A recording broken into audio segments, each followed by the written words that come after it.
Yay! Dumating na yung aking Osmo Pocket 4. Charot! Ayan, mic lang to, kayong ano. So, ayan, samahan niyo ako mag-unbox ng aking bagong DJI microphone for my cellphone. Actually, ang tagal ko na itong gustong i-check out, pero naghintay talaga ako ng sale nila. And alam ko naka-sale sila ngayon, kaya if gusto nyo magkaroon din ng quality microphone, syempre, alam nyo naman, DJI is DJI, diba? So, meron akong mic for the DJI yung Pocket 3 ko, pero hindi siya kasi pwede sa phone ko dahil wala yung, ano tawag dun, babe? Ano? Receiver ba yon? So, kaya naman bumili na ako ng separate for my phone.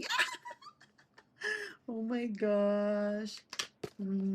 This is the DJI Mic Mini 2. Para kapag ka nasa labas ako, nakakapag-vlog ako ng maayos, yung tunog. Pag nandito kasi ako sa room, okay lang naman, lalo na pag tulog naman si Lucas.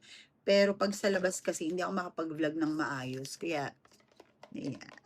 Bumili tayo. Ang mura lang ng bili ko dito.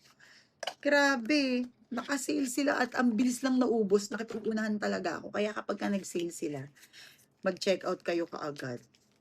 O, di ba ang cutesy? May kasama siyang pouch. Ang ganda ng pouch niya.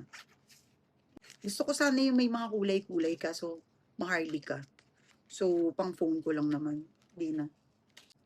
Ano ba tawag kasi dito? Transmitter ba yun? So, ito siya. O, di ba? Ang cute. Ito mismo yung transmitter. And then, meron siyang charger. Of course, may charger siya. And then, ang tawag dyan? Ano? Cat's eye? Yan, ang cute. Tatarayin natin ito mamaya. Compare natin yung sounds. Sabi, ibu-bluetooth lang daw to. So, let's see.